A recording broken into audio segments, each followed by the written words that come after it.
హల్లెలూయా. Good morning. మీకు good morning చెప్పడానికి, మిమ్మల్ని మేలుకొలపడానికి, దేవుని మాటలతో మిమ్మల్ని బలపరచడానికి, దేవుని సన్నిధి మీ గృహాల్లో మీరున్న స్థలాల్లో అనుభవించినట్లుగా మీకోసం ప్రార్థించడానికి ప్రభు నాకు ఇస్తున్న అవకాశాన్ని పెట్టడానికి స్తుతులు చెల్లిస్తున్నాను. ఎంతమంది మీరు ఆసక్తితో వింటున్నారు? ఎప్పటికప్పుడు దయచేసి లైవ్ చాట్లోకి వచ్చి టైప్ చేయండి, లేకపోతే ఒక వాట్సాప్ మెసేజ్ పంపించండి. 954041 నెంబర్కి మీ ప్రార్థన విన్నపాలు, ప్రైజ్ రిపోర్ట్స్ పంపిస్తుండండి. ప్రభువును స్తుతించి కొనసాగించడానికి సహకరించండి. ప్రార్థించుకుందాం. పరిశుద్ధుల నీకు వందనములయ్యా, మరొక రోజు నీ సన్నిధిలోకి వచ్చావు. మాతో మాట్లాడు, మా అవసరతలు తీర్చమని క్రీస్తు నామములో అడుగుచున్నాము తండ్రి, ఆమేన్. ఎలా ఉన్నారండి? గత రాత్రి ప్రశాంతంగా నిద్రించారా? రోజు ఏదో ఒక సమస్య ఎదుర్కొంటున్నాము, పోరాటాలు ఉన్నాయి అంటూనే ఉన్నారు కదా. ఇది పోరాటాల లోకమే కదండి. ఈ లోకంలో మనకి ఆటోమేటిక్గా ప్రశాంతత దొరకదండి. ఇది కలవరాల లోకం, కన్ఫ్యూషన్, పాపము, బలాత్కారము, లోకాధికారి అయిన సాతాను పరిధిలో ఉంది కనుక ఏదో ఒక అలజడి కలుగుతూనే ఉంటుంది. అయితే మనం ప్రభువును నమ్మిన వారిమైతే, పరలోక వారసులు మనకి గుర్తిస్తే, మన పౌరస్థితి పరలోకంలో ఉంది. ఈ లోకంలో కేవలం మనం యాత్రికులము, ప్రయాణికులమే. యాత్రికులుగా ఉన్నవాడు, ప్రయాణంలో ఉన్నవాడు సుఖాలు కోరడండి. ఎక్కడో ఒక చోట అడ్జస్ట్ అయిపోతాడు, ఏదో ఒక టిఫిన్ కొనుక్కొని తినేస్తాడు. అలాగే ఈ లోకంలో ప్రతి దాన్ని పట్టించుకొని బాధపడుతూ కూర్చోవటం వద్దు. ఇది కొంచెం కాలమే. నా పౌరస్థితి పరలోకంలో ఉంది, నేను దేవుని రాజ్యానికి చేరతాను, అక్కడ నాకు దేవుడిచ్చే ఘనత ఉంది, దేవునితో ఉండే భాగ్యం ఉంది అని మనం తృప్తి చెందాలి. ఎట్లా కుదురుద్దండి? బాధలో ఉన్నామంటే మీరు ఏంటేంటో చెప్తారు ఏంటంటారా? అదేనండి, ఆ బాధలన్నీ ప్రభు దగ్గర తీసుకురమ్మన్నాడు కదా. యేసు ప్రభు నమ్మిన వారికి ఉన్న గొప్ప దీవెన ఏంటంటే, మనకు ప్రార్థన విన్నపాలతో దేవునికి చెప్పుకుంటే మన ప్రార్థనలకు జవాబులు ఇచ్చే ప్రభువుగా ఉన్నాడు. ఒకసారి చూడండి, ఫిలిప్పీయులకు రాసిన పత్రిక 4వ అధ్యాయం 6వ వచనంలో, దేనిని గూర్చియు చింతపడకుడి, దేనిని గురించియో చింతపడకుడి. దేనిని గురించి అంటే, ఏం తిందుమా, ఏం తాగుదుమా, ఏం ధరించుకుందుమా, ఏం కొనుక్కుందుమా, ఏం అమ్ముకుందుమా, ఎలా బ్రతుకుదామా, ఎలా సంపాదిద్దామా, భవిష్యత్తు ఏమైపోద్దో, రేపటి సంగతి ఏంటో, నా పిల్లలు ఏమవుతారో, నేనేమవుతానో అని ఏదో ఒక చింత మనుషుడిని పట్టి పీడిస్తుందండి. చింతపడకండి. వాటి గురించి ఆలోచించొద్దని లేదు, ప్లాన్ చేయొద్దని లేదు, చింతించుకుంటూ కూర్చోకండి. ఇదెలా అనే ప్రశ్నతో మీరున్నంతకాలం ఆ యాంగ్జైటీ, ఆ ఆతృత, ఆ దుఃఖం, ఆ చింత మిమ్మల్ని చివరికి డిప్రెషన్లోనికి, కృంగుదలలోనికి తీసుకెళ్ళిపోతుంది. దేని విషయమై చింతింపకుడి అంటే కేర్లెస్గా ఉండండి, మీ ఇష్టానుసారంగా ఉండమని ఏం చెప్పటం లేదు. కానీ ప్రతి విషయంలోనూ ప్రార్థనా విజ్ఞాపనల చేత కృతజ్ఞతాపూర్వకముగా మీ విన్నపములను దేవునికి తెలియచేయండి. చింతపడొద్దు అన్నాడే కానీ వాటి విషయమై ప్రార్థించొద్దు అని చెప్పలేదు, ప్రభువుకు తెలియచేయొద్దు అని అనలేదు. మీ ప్రార్థనా విన్నపములను దేవునికి తెలియచేయుడి. విన్నప పత్రం అని ఉంటుందండి కొన్ని ఆఫీసుల్లో, వాళ్ళకి విన్నవించుకుంటారు. నాకు ఈ ఉద్యోగం కావాలి, నేను చదువుకున్నాను, నా పరిస్థితి ఇది అని రకరకాలు ఉంటాయి. ఇంకా అది చెప్పుకుంటూ పోవాల్సిన అవసరం లేదు. కానీ మన విన్నపాలు అధికారుల దగ్గర, ఆఫీసుల దగ్గర, ప్రభుత్వం దగ్గర, మనుషుల దగ్గర ఎంత పెట్టినా అవి నెరవేరవేమో. కానీ దేవునికి మన విన్నపాలు తెలియజేస్తే, ప్రార్థనలో దేవుని ముందు మన విన్నపములను పెడితే, మనం కృతజ్ఞతతో, విశ్వాసముతో, దేవుడు నాకు ఇది చేయగలడు అనే నమ్మికతో ప్రభువుకు మన విన్నపములను తెలియజేస్తే, చాలామంది అంటారు దేవుడికి తెలుసు కదండి, దేవుడికి తెలుసు కదా, నేను ఎందుకు తెలియజేయాలి? దేవునికి తెలుసు అండి, అన్నీ తెలుసు, అందరి సంగతి తెలుసు. అందరూ బాధల్లోనే ఉన్నారు, అందరూ సమస్యలోనే ఉన్నారు. అందరి సమస్యలు దేవుడు ఏ తీర్చేసినా కూడా మళ్ళీ సమస్యల్లో చిక్కుంటారు. అసలు సమస్య లేని ప్రపంచాన్ని దేవుడు చేస్తే సమస్యలు సృష్టించుకుంది మనుషుడే కదండి. దేవుడు నరులను యథార్థవంతులుగా చేసిన కానీ వారు వివిధమైన తంత్రాలు కల్పించుకున్నారు. నీ చింతకు ఏంటి కారణమని నువ్వు గ్రహించుకోవాలి. నీకు అసలైన అవసరత ఏంటి నీ బ్రతుకులో, నీకున్న లోటేంటి, నువ్వు చింతించే విషయం ఏంటి అనేది నువ్వు గుర్తించి, మనుషులు చేయలేరు ఇది దేవుడు మాత్రమే చేయగలడని గ్రహించి నీ విన్నపాన్ని దేవునికి తెలియచేయాలి. అడగందే అమ్మైనా పెట్టదంటారు. అడుగుడి మీకు ఇవ్వబడును, వెదకుడి మీకు దొరుకును, తట్టుడి మీకు తెరవబడును అని ప్రభు ఎందుకు చెప్పాడు? అడుగు ప్రతివానికి ఇస్తాడు ఆయన. మనం విశ్వసించకుండా, దేవుని సహాయం కోరకుండా, దేవుడిని ప్రేమించకుండా, దేవుని ఆజ్ఞలు పాటించకుండా, దేవుని బిడ్డలుగా మారకుండా మనం పాపంలో ఉంటూ ఇష్టానుసారంగా బతుకుతూ, నాకు 1,00,000 రూపాయలు ఇయ్యి, నేను అది చెయ్యాలి, నాకు ఇది అది అని లోకంలో పాపం కోసం ఖర్చు పెడతానికి నీకు డబ్బులు బలాలు అవి ఇవి అడిగితే దేవుడు ఎట్టిస్తాడు చెప్పండి?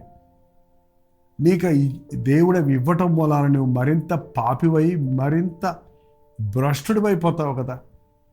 అందుకని ప్రభువా, నా బుద్ధిహీనత వల్ల అప్పుల్లో పడ్డాను, నా అప్పులు తీర్చుకోవడానికి సహాయం చేయి. నా అజ్ఞానం వల్ల దురభ్యాసాలకు పాలై నా ఆరోగ్యాన్ని పాడు చేసుకున్నాను. దేవా, నన్ను స్వస్థపరచు, నా పాపమును క్షమించు. ప్రభువా, నా మనసును పాడు చేసుకొని అనవసరమైన విషయాలతో నింపుకున్నాను, అందుకే మనశ్శాంతి లేకుండా ఉన్నాను, నా హృదయంలోనికి రా అన్నట్లుగా దేవునికి మన స్థితిని తెలియజేసి మనం వాటి కొరకైన సహాయాన్ని కోరితే ఆయన ఇవ్వటానికి సిద్ధంగా ఉన్నాడు. దేని విషయమై చింతించకండి. చింత అనేదండి, అది ఒక విషయాన్ని మళ్ళీ మళ్ళీ మళ్ళీ మళ్ళీ ఆలోచించుకోవటం. చింత అనేది డిప్రెషన్గా మారుతుంది. ఇవాళ డిప్రెషన్ అంటే ఏంటి? సముద్రంలో డిప్రెషన్ ఏర్పడింది, సుడిగుండాలు ఏర్పడ్డాయి, దాన్ని గిరగిర ఒక పాయింట్లో తిరుగుతూ ఉంటే ఆ ఫోర్స్లో నుంచి తుఫాన్లు వస్తున్నాయి, సునామీలు వస్తున్నాయి. చూసారా, మానవ హృదయంలో కూడా మనం ఒక విషయాన్ని పట్టుకొని దాని విషయమే గించుకుంటూ ఉంటే, దాని విషయమే బాధపడుతూ ఉంటే నీ యొక్క మనసు పాడైపోతుంది. నీ యొక్క ఉద్రేకాలు, రాంగ్ ఎమోషన్స్ వస్తున్నాయి, నీ ఉద్రేకాలు తప్పుగా ఉంటున్నాయి, కోపంతో రెచ్చిపోతున్నావు, బాధతో కుమిలిపోతున్నావు. ఆ విషయం ఏంటి? ఆ విషయాన్ని పట్టుకొని దేవుని దగ్గర తీసుకురా, అది ఆయన పరిష్కరిస్తాడు, అది దేవుడు సరిచేస్తాడు. అది పట్టుకో. నీ మనసును పాడు చేసే విషయం ఏంటి? ఎవరో నిన్నన్న మాటలా, నువ్వు చేసిన పాపమా, ఏ విషయం నీకున్న కొరతలా, నీకు ఉన్నటువంటి లోట, అది తెలుసుకొని ప్రభు దగ్గర తీసుకొస్తే చింతింపకుడు కానీ ప్రతి విషయంలోనూ ప్రార్థన విజ్ఞాపనల చేత, ప్రతి విషయం చిన్నవి పెద్దవి, దేవుడు ఇది చిన్నవి చేయండి నేను పెద్దవి చేస్తాను అనేవాడు కాదండి. ఏదైనా బ్రతుకులు ఏది కావాల్సిన ఆయన చేయగలిగిన వాడు ఉన్నాడు. ప్రార్థన విజ్ఞాపన. ప్రార్థన అంటే ఒకసారి చేసి ముగిస్తావేమో, విజ్ఞాపన అంటే నువ్వు చేస్తూనే ఉండాలి. ప్రార్థన నీ కొరకు చేసుకుంటావే, నువ్వు విజ్ఞాపన నీ కుటుంబం అంతటి కోసం చేయాలి, నీ దేశం కోసం చేయాలి, మన సంఘాల కోసం చేయాలి, దేవ సేవకుల కోసం చేయాలి. మన సేవకుడు సరిలేకపోతే మనం ఎలా సరిగా ఉంటాం? మన తండ్రి సరిలేకపోతే ఆ కుటుంబంలో సమాధానం ఎట్లుంటుంది? ఆ తల్లి సరిలేకపోతే ఆ ఇంటిలో దీవెన ఎలాగుంటుంది? కాబట్టి మనం విన్నపాలను తీసుకొని విజ్ఞాపన చేయాలి. ఒకవేళ నువ్వు సరిగా ఉన్నావేమో, నీ ఇంటిలో మరొకడు తాగుబోతుగా ఉన్నాడేమో. ఒక తాగుబోతు ఇంట్లో ఉంటే ఆ ఇంట్లో వారందరికీ మనశ్శాంతి ఉంటుందో చెప్పండి? ఒకవేళ నువ్వు కష్టపడి సంపాదిస్తున్నావు, నీ కుమారుడు దాన్ని తీసుకెళ్ళి దూబరా చేస్తున్నాడు, అది సంకటంగానే ఉంది కదా. కాబట్టి నీ కుమారుడు కోసం నువ్వు విజ్ఞాపన చేయాలి. నా కుమారుడు ఎట్టయిపోయాడే, నా కుమారుడు ఎట్టపోయాడే, నా కుటుంబం ఎట్టయిపోయింది అని దిగులు పడటం వల్ల ప్రయోజనం లేదు. కానీ దేవునికి చెబితే అద్భుతాలు చేసే దేవుడు తిరుగుబోతుగా ఉన్న నీ కుమారుని యోగ్యుడిగా చేయటానికి, కృతజ్ఞత లేని స్థితిలో ఉన్న నీ కుటుంబాన్ని కట్టి నీకు సమాధానం ఇవ్వడానికి ఆయన సిద్ధంగా ఉన్నాడు. ప్రతి విషయంలోనూ ప్రార్థన విజ్ఞాపనముల చేత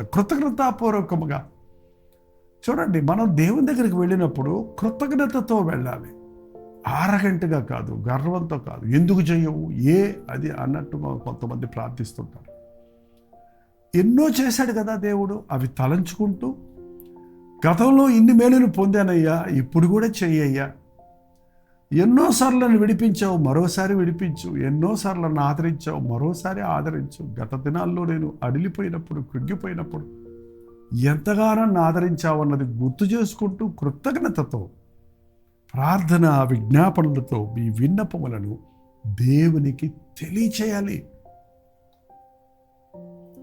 మనం ఒక డాక్టర్ దగ్గరికి వెళ్ళినప్పుడు మన రోగం ఏంటో ఆయనకి చెప్తాం, ఆ తర్వాత దాని మీద ఆయన పరిశోధన చేస్తాడు. నీవు ఏం లేదు నాకు చూసుకోపో నువ్వే అని అంత కుదురుద్దండి. దేవుని దగ్గరికి వెళ్ళినప్పుడు మన సంగతి చెబితే మనల్ని పరిశీలించి పరిశోధించి మనల్ని పరిపూర్ణలు చేయడానికి, స్వస్థపరచడానికి, మన లోటులు తీర్చడానికి మన ప్రభు ఎప్పుడూ సిద్ధంగానే ఉన్నాడు. దేనిని గురించి చింతింపకుడు కానీ ప్రతి విషయంలో ప్రార్థన విజ్ఞాపనల చేత కృతజ్ఞతాపూర్వకముగా మీ విన్నపములను దేవునికి తెలియచేయండి. అప్పుడు ఎప్పుడు మన విన్నపములను దేవునికి తెలియజేసినప్పుడు, మన చింత యావత్తు ఆయన మీద వేసినప్పుడు, అప్పుడు సమస్త జ్ఞానమునకు మించిన దేవుని సమాధానము యేసుక్రీస్తు వలన మీ హృదయములకును మీ తలంపులకును కావలి ఉండదు. మీ సమస్త జ్ఞానమునకు మించిన దేవుని సమాధానము యేసుక్రీస్తు మూలమున మీ హృదయములకును మీ తలంపులకును కావలి ఉండదు. మన చింత 99% మన తలంపుల్లోనే ఉంటుందండి. ఫెయిల్ అవుతానేమో అనే చింత ఎంతవరకు ఉంటుంది? ఫెయిల్ అయ్యే వరకు ఉంటుంది. అంతే. యాక్సిడెంట్ అవుద్దేమో అనే చింత ఎంతసేపు ఉంటుంది? యాక్సిడెంట్ అయిన తర్వాత అయిపోయింది. ఇంకా ఏంటండి, మన చింతను తలంపుల్లో మనం పాడు చేసుకుంటున్నాం, మనం తలంపుల్లో చెడిపోతున్నాం, తలంపుల్లో కృంగిపోతున్నాం, తలంపుల్లో విసిగిపోతున్నాం. దేవుని సమాధానం మన తలంపుల్ని మానిటర్ చేస్తాడు, కంట్రోల్ చేస్తుంది. మన తలంపుల్లో నెగిటివ్ థాట్స్ రాకుండా, వ్యతిరేకమైన ఆలోచనలు రాకుండా, అవిశ్వాసం రాకుండా దేవుని సమాధానం మన హృదయాలను ఏలుతుంది. ఇంకో విధంగా చెప్పాలంటే, మనం యుద్ధంలో పోరాడుతున్నామంటే మన చేత కాలేదనుకోండి, ఎక్స్ట్రా ఫోర్సెస్ పంపుతారు చూసారా? అలాగ ప్రభువు తన సమాధానాన్ని ఇచ్చి మన హృదయాన్ని కలవరపరిచే వాటిని జయించటానికి ప్రభు మన పక్షంలో ఉండి యుద్ధం చేస్తాడు. నీ తలంపుల్ని నువ్వు కంట్రోల్ చేసుకోగలవు, చేసుకోలేను అని చెప్పొద్దు. నీ తలంపులు దేవుని దగ్గరకు తెస్తే మన ప్రతి తలంపును చెరపట్టి ప్రభు దగ్గర తీసుకురావాలని దేవుడు వాక్యంలో ఉందండి. మన తలంపుల్లో మనం ప్రశాంతత పొందామంటే మన బతుకు ప్రశాంతం అయిపోద్ది. మనం చేసే క్రియలన్నీ దేవునికి అంగీకారంగా మేలుకరంగా ఉంటాయి. మీ తలంపుల్లో మీరు చెదిరిపోతున్నప్పుడు, కృంగిపోతున్నప్పుడు, వ్యతిరేకపు తలంపులతో, భయముతో, అవిశ్వాసముతో, బాధతో, వేదనతో ఉన్నప్పుడు మీ తలంపులను కావలి ఉంచగలిగిన దేవుని సమాధానం మనకు కావాలి. ఎప్పుడైతే మన ప్రార్థన విన్నపాలు దేవుడికి తెలియజేస్తామో అప్పుడు ప్రభు తన శక్తిని రిలీజ్ చేసినట్టు తన సమాధానముని మనకి ఇచ్చినప్పుడు సమాధానము మన హృదయాలకు, తలంపులకు కావలి ఉంటాడు. ఒక్క చెడ్డ తలంపు, ఒక వ్యతిరేక తలంపు, ఒక నెగిటివ్ తలంపు రాకుండా మన తలంపులను కాపాడటానికి, తలంపులను కంట్రోల్ చేసుకోగలిగిన, వాటిని పాజిటివ్గా మార్చగలిగిన సమాధానం మన హృదయాలను ఏలుతుంది. ఈ నూతన సంవత్సరంలో సమాధానము కలిగి మనం ముందుకు వెళ్ళినట్లుగా ప్రభు దగ్గర ఎప్పటికప్పుడు మన విన్నపములను తెలియజేసుకుందాం. ప్రార్థన. పరిశుద్ధుడా, ప్రేమగల తండ్రి, ఎవరు చింతిస్తున్నారో, ఏ విషయంలో చింతిస్తున్నారో, ఏ విషయంలో కృంగి ఉన్నారో, ఏ విషయంలో కలవరపడుతున్నారో అట్టి వారితో ఈరోజు నీవు మాట్లాడయ్యా. నా శాంతి మీకు ఇచ్చి వెళుతున్నాను, లోకం ఇచ్చినట్లు కాదు, నా శాంతినే మీకు ఇచ్చి వెళుతున్నాను అన్నట్టు సమాధానకర్తవైన నీవు, నీ సమాధానం మా హృదయములను ఏలునట్లుగా ప్రార్థన విన్నపములతో నాయన మా చింత యావత్తు నీ మీద వేయటానికి, నీ సన్నిధిలో విన్నవించుకోవడానికి, ఎవరైతే ఏ కొరతలో, ఏ బాధలో, ఏ శ్రమలో ఉన్నారో అట్టి వారిని ఈరోజు నాయన నీ అద్భుతమైన ముట్టుదలతో నాయన స్వస్థపరిచి సమాధానం కలిగిన వారిగా ఉండటకు సహాయం చేయమని క్రీస్తు నామంలో అడుగుచున్నాను తండ్రి. ఆమేన్. తండ్రి అయిన దేవుని యొక్క ప్రేమయు, కుమారుడైన క్రీస్తు యొక్క కృపయు, ఆదరణకర్త అయిన పరిశుద్ధాత్మ యొక్క సహవాసం కూడి వచ్చిన మనందరికీ ఇప్పుడు సదాకాలము తోడేయుడును గాక. ఆమేన్. దేవుని స్తోత్రం. మీ ప్రార్థనా వసతుల భారాలు 954041 నెంబర్కి, ఇతర దేశాల్లో ఉంటే 9100 నెంబర్ టెక్స్ట్ లేక వాయిస్ మెసేజ్ వాట్సాప్ పెట్టండి. మీ పక్షంలో మేము ప్రార్థిస్తున్నాం, మీరు కూడా ప్రార్థించండి, తప్పక ప్రభువు జవాబిస్తాడు. డాక్టర్ జైపాల్ యూట్యూబ్ ఛానల్ మీరు ఇంకా సబ్స్క్రైబ్ చేసుకోకపోతే సబ్స్క్రైబ్ చేసుకోండి, లైక్ చేయటం మర్చిపోకండి, షేర్ చేయండి, ఇతరులు కూడా మేలు పొందుతారు. మీ పేరు ఊరు కామెంట్ సెక్షన్లో వచ్చి టైప్ చేయండి. ప్రభుత్వం మధ్య మధ్యాహ్నం 3 గంటలకు హెచ్చరిక, అలాగే రాత్రి 9 గంటలకి లైవ్లో జూమ్లో మళ్ళీ కలుసుకుందాం. అంతవరకు దేవుని మహాకృప మీకు తోడేయడం కాక.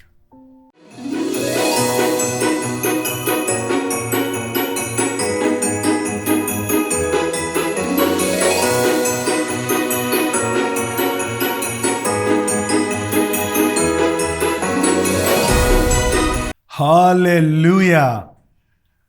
విజయవాడ పరిసర ప్రాంతాల్లో ఉన్న వారికి శుభవార్త. కల్వరీ ఇవాంజలికల్ ఫెలోషిప్ యొక్క 41వ వార్షికోత్సవం సందర్భంగా విజయవాడలో ఈ నెల 15వ తారీఖు, జనవరి 15వ తారీఖు ఒక ప్రత్యేకమైన యానివర్సరీ ప్రైజ్ మీటింగ్ను ఏర్పాటు చేస్తున్నాం.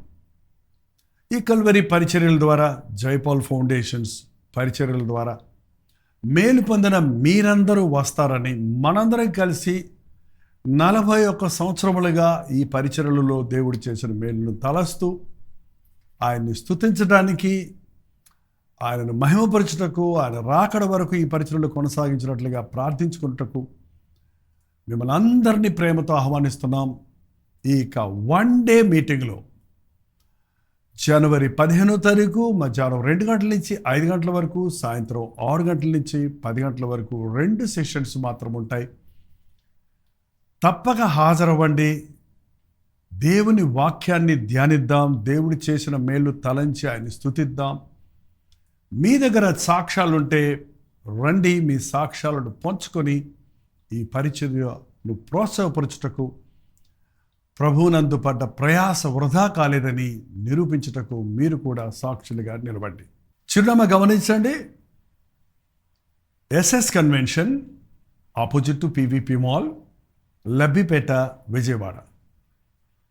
జనవరి 15వ తారీఖు మధ్యాహ్నం 2 గంటల నుంచి 5 గంటల వరకు, 6 గంటల నుంచి 10 గంటల వరకు ఒకే రోజు 2 సెషన్స్. తప్పకుండా రండి, హాజరవ్వండి. ఈ విషయం మీకు ఇంకా వివరాలు కావాలంటే 8939393939 అనే నెంబర్కి కాల్ చేయండి, లేదంటే 8144123456 అనే నెంబర్కి మీరు కాల్ చేయొచ్చు, లేదా వాట్సాప్ మెసేజ్ పెట్టవచ్చు. తప్పక వస్తారు కదా.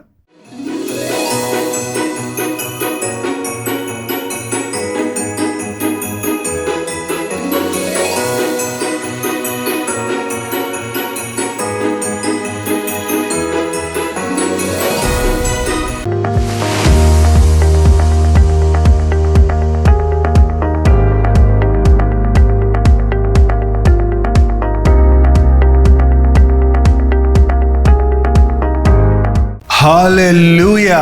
పాండిచ్చేరి పరిసర ప్రాంతాల్లో ఉన్న వారికి శుభవార్త. ప్రార్థనాపూర్వకంగా పాండిచ్చేరిలో 1 డే గెట్ టుగెదర్ను ప్రభు చిత్తమైతే జనవరి 26వ తారీఖు ఏర్పాటు చేస్తున్నాం. మధ్యాహ్నం 2 గంటల నుంచి 5 గంటల వరకు, అలాగే 6 గంటల నుంచి 10 గంటల వరకు 2 సెషన్స్గా పాండిచ్చేరిలో తెలుగు వారి కొరకు, తమిళ వారి కొరకు, మరి ఇతర భాషల వారి కొరకు ఈ ప్రత్యేకమైన 1 డే గెట్ టుగెదర్ ఏర్పాటు చేస్తున్నాం. మొదటిసారిగా పాండిచ్చేరి వస్తున్నాం. మిమ్మల్ని అందరినీ చూడాలని రండి, పాల్గొనండి. మీ స్నేహితులకు, బంధువులకి అందరికీ గుర్తు చేయండి. జ్ఞాపకం ఉంచుకోండి. చిరునామా గమనించండి. Padmini Mahal opposite to Balaji theatre, Ilango Nagar, Kamaraj Salai, Pondicherry. ఈ విషయమై మీకు ఇంకా వివరాలు కావాలంటే కింద ఇవ్వబడినటువంటి నెంబర్కి వాట్సాప్ పెట్టండి, లేదా 8939393939 నెంబర్కి మీరు కాల్ చేయండి. మీకు అడ్రస్ లింకులు పంపించబడతాయి. రండి, మీ స్నేహితులకి, బంధువులకి అందరికీ తెలియజేయండి. దేవుడు తన గొప్ప కార్యాలు జరిగించినట్లుగా అనేకుల కొరకు ప్రార్థించడానికి, దేవుడిచ్చిన సందేశాన్ని అందించడానికి, ముఖాముఖిగా మిమ్మల్ని చూచి మీ అవసరతల కొరకు దేవుడి సొంతలో విజ్ఞాపన చేయడానికి చెన్నై నుండి పాండిచేరి వస్తున్నాం. రండి, పాల్గొనండి, దీవించబడండి.